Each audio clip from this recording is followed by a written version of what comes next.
that we're here is because of inaction.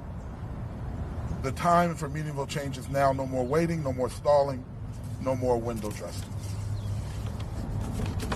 Senator Gazelka, the majority leader in the Minnesota State Senate, keeps saying he wants to listen to people of color for solutions. Well, I'll tell you one thing, he's failed to listen to the national, loud-ranging echo that our criminal justice needs systems. Our criminal justice system needs transformational change to the change of systemic racism that has contributed to the deaths of black men and women.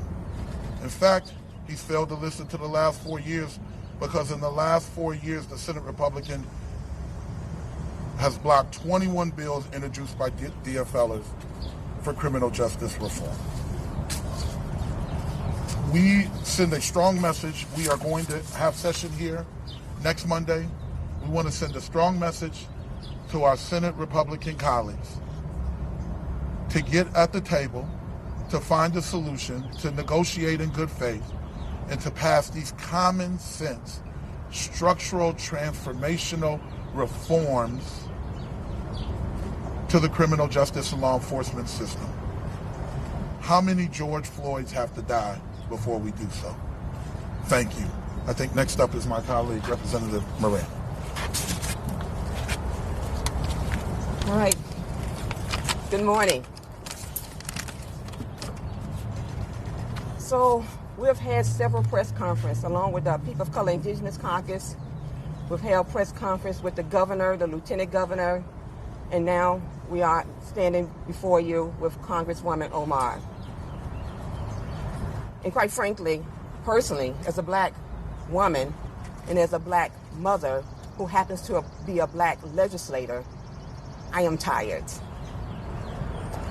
I am tired of the injustices that we see that happens within the black community. Police brutality is not just a Minneapolis issue. It is a national issue. It is a world issue. And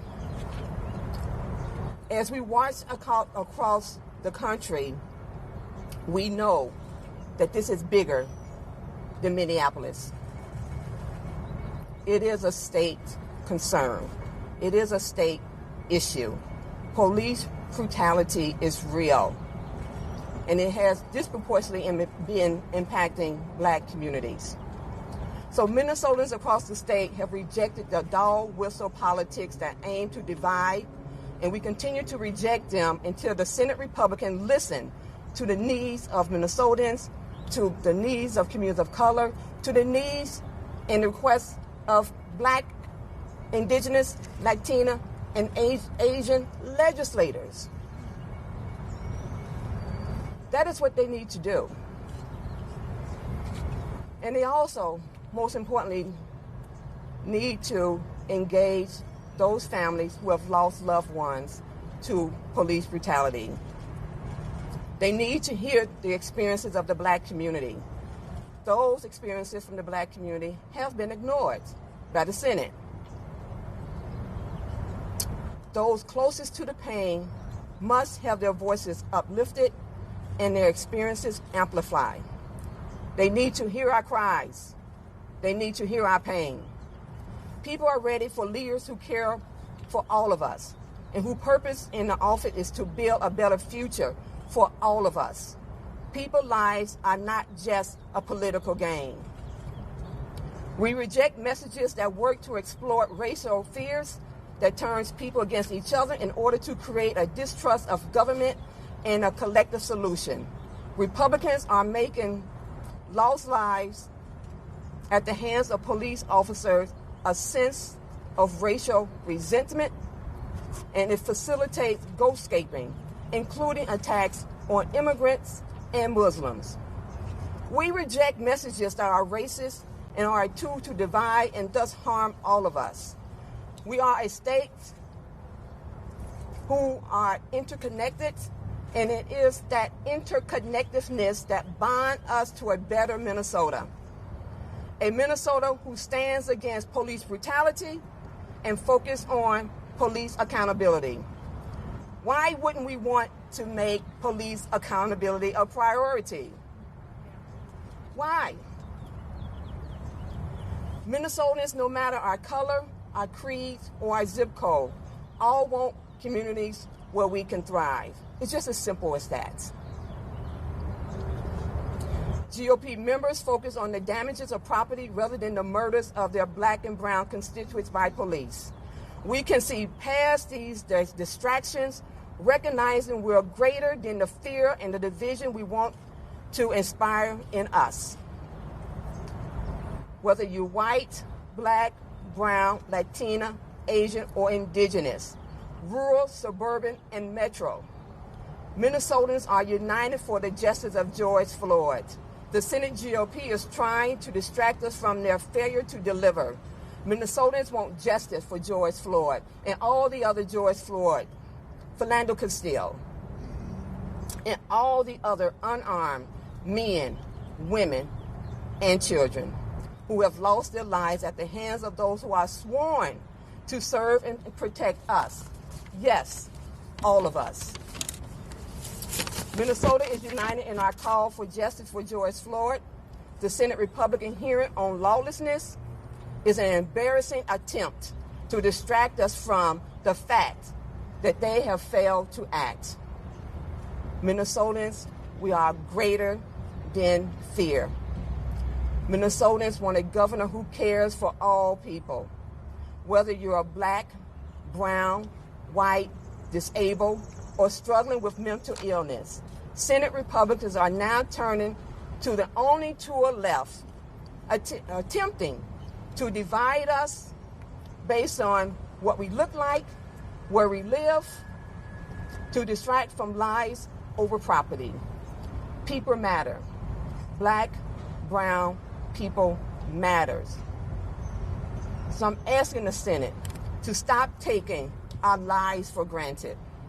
Stop trying to make us invisible. Lives are more important than property. The Senate GOP needs to show Minnesotans that we all need to be accountable for bad behavior. And that includes police officers who are sworn to serve and protect. And let me just be clear. We do know that not all police officers are bad officers. We also know that not all officers are good officers. And when the bad officers show up and do bad things, they make the good police officer look bad. When bad police officers show up with bad behavior, they make the institution of policing bad and distrusted. So the Senate GOP, I want to remind you that you are not just district legislators. You are state legislators. So let's get to the business of representing every Minnesotan. Let's make sure bad officers are held accountable for bad behavior, because we owe that to every Minnesotan. I know, and I do believe that together we can pass reasonable police accountability. You saw our legislation. We have a plan. They're all reasonable legislation, because we have to stop. We have to stop police brutality. We have to make police officers accountable, and now is the time. Thank you. Hand it back on. Thank you, Representative Rena Moran. It is true that we are tired. Yes. It is true that we are in enormous pain. It is true that people are pouring into the streets with fists up, but spirits not broken. And I witnessed that last night as I attended the 4th year anniversary of the death of Philando Castile.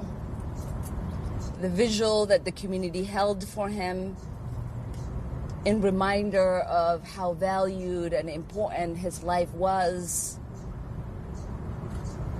to the enormity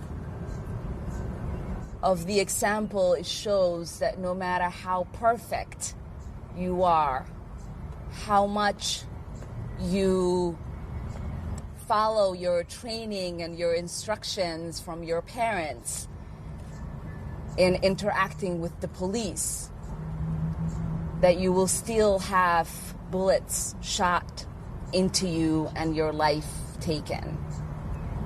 And so I just wanted to quickly recognize a voice that has been fighting to keep the memory of Philando Castile alive and the call to justice, and one that truly assures that we recognize, as he said last night, that our intelligence, our voice, and our votes combined together can create transformative change for Black people in this country. And that's John Thompson. And so with that, we will take a few questions if you all have, or if my other colleagues want to add anything. Can you talk about progress being made toward a law enforcement reform bill, and what's going on with the special sessions approaching? It seems like you're putting a lot of pressure on your Republican colleagues. What's happening? So I will let Jeff and Rena answer this question, but I think that is precisely why we are here today. It is to be part of that increased pressure. We represent the voices of those who feel marginalized in this lawmaking process. And so we want to make sure that we are translating everything that is happening to the streets to meaningful legislation. And as our colleagues on the other side of the aisle continue to fight us, we are going to continue to mount pressure, because time is up on having that transformative change. Jeff? Well, I couldn't have said it much better than the Congresswoman. I think Representative Moran can give you kind of the update from across the aisle. Personally, we haven't heard from the GOP in any significant way about this issue. The Pocky Caucus hasn't heard. There's rumors that there's some things that they may like or don't like. But once again, I think you'll remember when we had our time on the floor about this issue, the underlying issue was they never talked to us, that they know better. Senator Gazelka said, I went to your district to talk to some people. Senator Limmer said, I know some people in Bobby Joe's district. But they didn't talk to us, the actual people who represent folks. So until we can get that meaningful dialogue, I'm not sure how we can get things done. I'm not sure how we can get a bonding bill passed. I'm not sure how we can get all the things that we have left to do until we get meaningful reform. That's what we hear Minnesotans saying. That's what we hear Black and brown and indigenous and Latino people saying. So that's something that they need to work on. And until they do that, I'm not sure how they get done. This idea that Paul Gazelka knows best, that Bill Engelbrechtsen knows best, that Senator Newman knows best, that's I'm gonna date myself. That's that fathers knows best mentality. Well, none of them are my fathers, and I think they need to talk to us to be able to find it. And we have put together common sense legislation in the Senate minority, and there has been extensive work in the House. I'll let Representative Moran, Representative Nora tell you about that there's a plethora of things that we could choose from, but there's been no meaningful conversation and no meaningful negotiation to my knowledge. Senator, can I quickly follow up just specifically with the Senate before taking the House? Senator Gazelka thought maybe time would help. Talk to me about the time of the last Did that time help or did it slow momentum or did it bring time? Well, it's funny, we have Mr. Thompson, he was running for office over here, and his best friend Philando was killed 4 years ago, right? 43 days ago, George Floyd was killed. I don't know what time. Time just seems a slowdown tactic. Once again, how many people have to get hurt or killed before we have meaningful conversation? So no, time hasn't helped. Time would help, Mary, if they would have a conversation. But if they lack the communication skills, which doesn't make any sense because he sits in front of you every week and has a conversation with you. So clearly, Senator Gazelka and others that are here at this Capitol have great communication skills. They just choose not to talk to us. Senator, I want to follow up on that too, because someone here said lives are more important than property. I suspect that Senate Republicans will agree with that, but they will say that the lawlessness that occurred threatens lives as well as a damaged property, and that needs to be addressed. How do you respond to that? You're saying that they're misdirected, but isn't that an important part of the conversation? Well, let's get at the reason why we had the problem. It's because Derek Chauvin put his knee on George Floyd's neck. That's where this started. So if we want to start with an anti-violence and lawlessness, let's start with the Minneapolis Police Department and the work in the unfortunate way that they've been treating black and brown people. So if we want to get to the root of it, let's start there, right? And then we can start to figure out what we need to do to rebuild our communities. But if we don't start with meaningful law enforcement transformation and structural change, then how can we get to the other things? And how do you unlock the politics of this? Because you know that the Senate Republicans have talked to their constituents. I assume they've evaluated that their constituents are more concerned about the law and order aspect of it than the police brutality aspect. So they're looking to the fall elections just as you folks are. How do you get this off of square one? So you just said the law enforcement aspect of it. So are they messaging in their communities that it's okay to put their neck on a black man's throat? Is it okay to shoot a man that's already told you that he's not doing anything? Is that law and order? Is that what they're messaging to their constituents? I don't think that's what I hear Minnesotans say. I don't just hang around Senate District 62. My parents live in the western suburbs. I'm the deputy minority leader. I get around this state and I haven't heard anybody say and object to the common sense things and packages that we put together. So if their message is law and order, then the first thing we should do is to have the law and order, the peace officers who are sworn for law and order, to make sure that they abide by the law and they don't do the things that they did to black and brown people. Did I understand that you, sir, is correctly saying that you might block a bonding bill or hold up other legislation unless this police accountability piece comes therefore your motion? So let me speak for us in our caucus. We're prepared not to vote for the bonding bill if we don't get. We're prepared not to vote for the bonding bill if things don't get done. I can't speak for the House's strategy. There's a lot of power there. But we have made that if there's not meaningful negotiations on law enforcement, we are prepared not to vote for the bonding bill. So what we are seeing in the House of Representatives is, let me just be clear, that the People of Color Indigenous Caucus is a value-based caucus who do our work through a race equity lens, because we know and we believe that race matter, that laws and policies can be ignored when they deal with our race, right? And so that's a value that we stand strong on, and that the work that we do has to be done through a social, economic, environmental, racial justice lens. And so for us, looking at the number of black folks who have been killed by those who have been given the inherent right and power to serve and protect, it's not okay. It's not okay as me as a mother back in my neighborhood who has to have those talks with my black sons and my daughters. And it's not okay for me as a legislator here in this Capitol who came here to fight for laws and policies that are fair and just. Because we have a long history of creating Jim Crow laws and other laws that are not fair and just. We've had a long history in this Capitol, in capitals across the country, of devaluing certain people's lives. That is the history that we're trying to dismantle. We need institutional change. We need systemic change. So yes, that matters to us. And if we have to withhold or fight for what we believe is right for every Minnesotan that's black, that's brown, that's Latina, that's Asian, that is indigenous, that is what we're willing to do today and tomorrow and moving forward. Because that is a value that bring us together as one unit, as one caucus.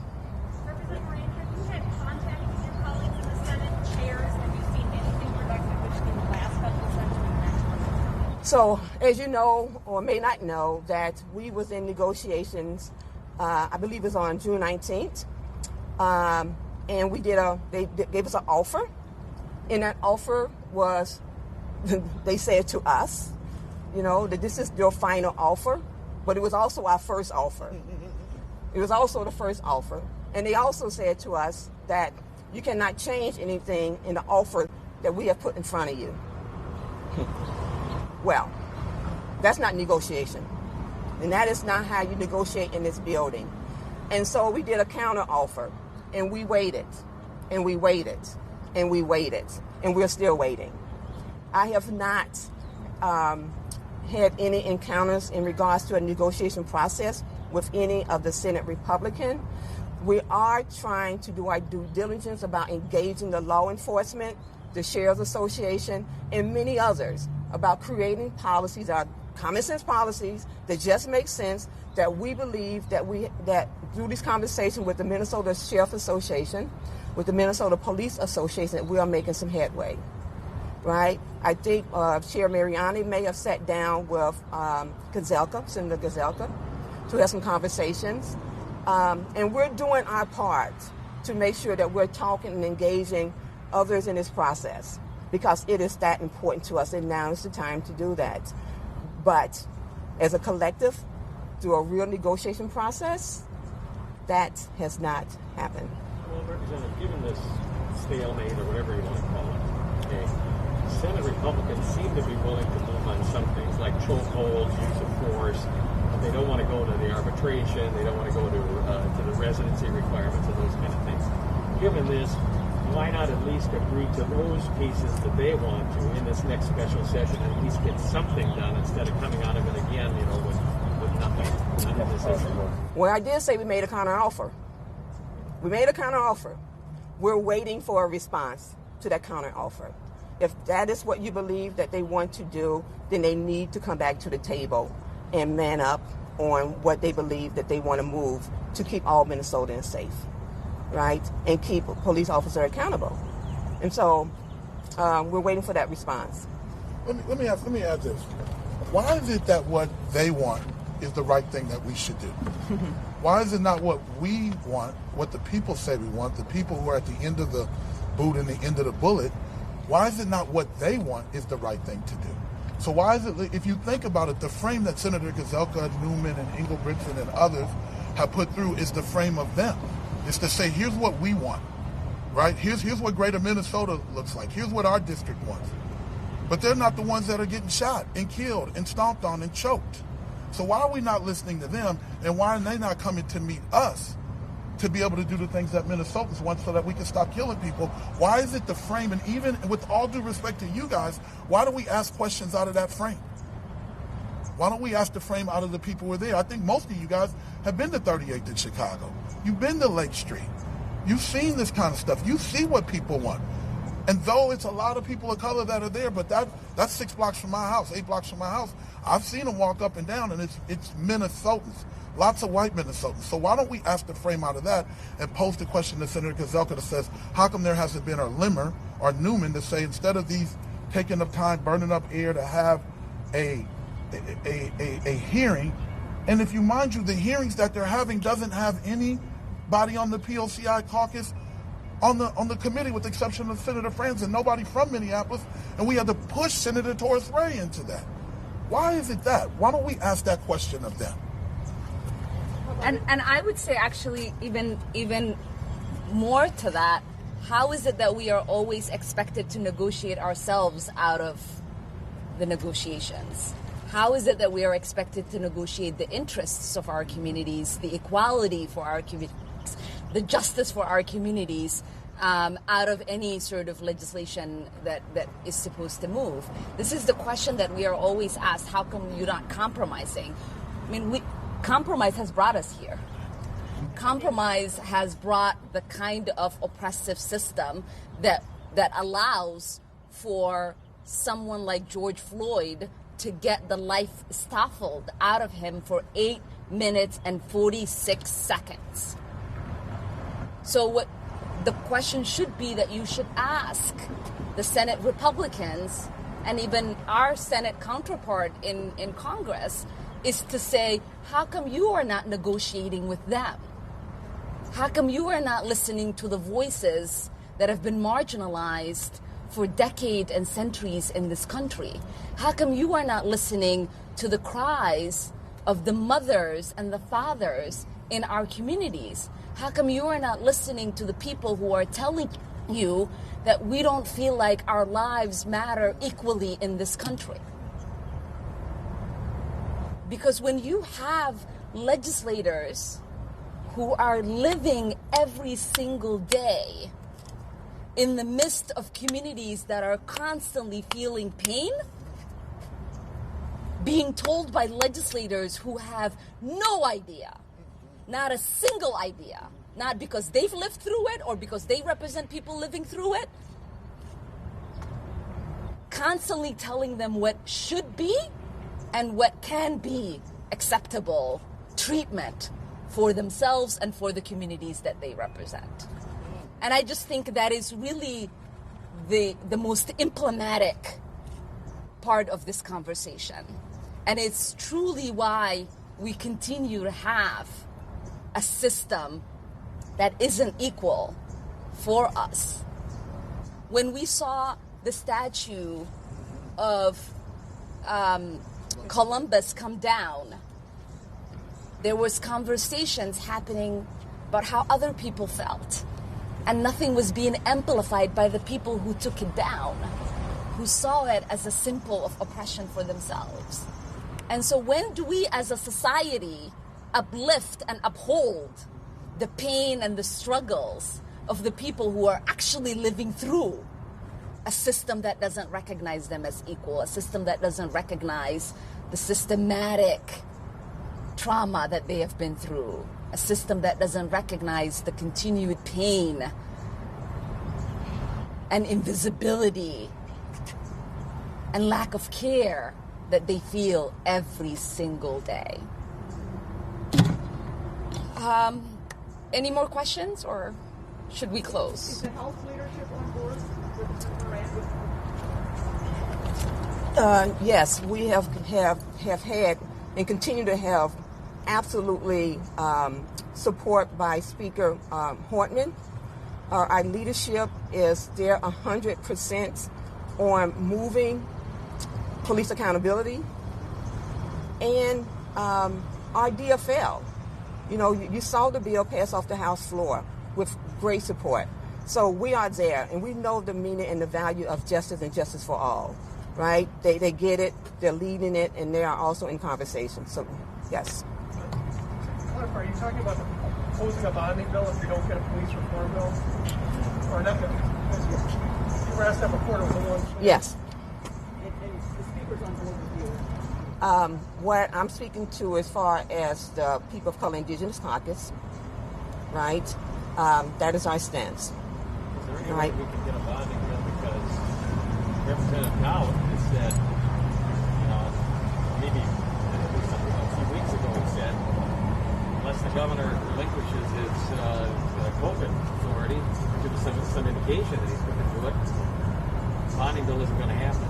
So how can anything happen if you got... Well, you know, I mean, and I think Congressman Omar just said it, like, look where Representative Dowd, Minority Leader Dowd, wants to negotiate the people's health, the health of Minnesotans for a bonding bill.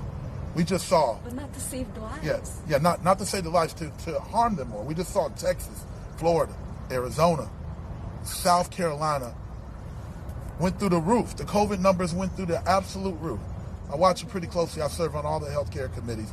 So Dowd is willing to negotiate away the health of Minnesotans in order to get a bonding bill.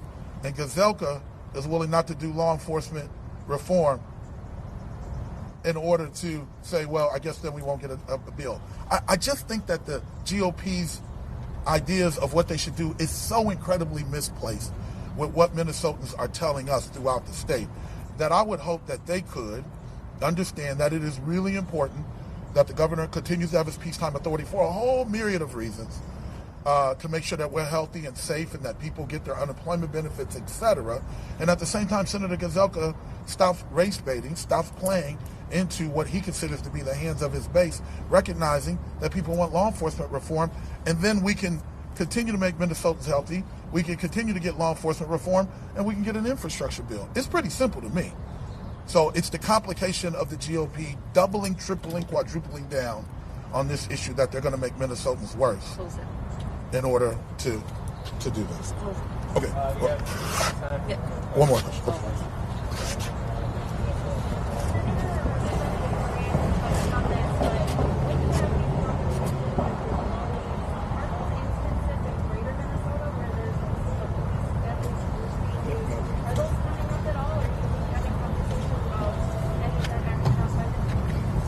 So what we know and what we've learned from Commissioner Harrington is that 60% of the use of force has happened out in the rural community. So for them to even start from a place that this is a Minneapolis problem is incorrect. Over 60% of use of force has happened in the rural community.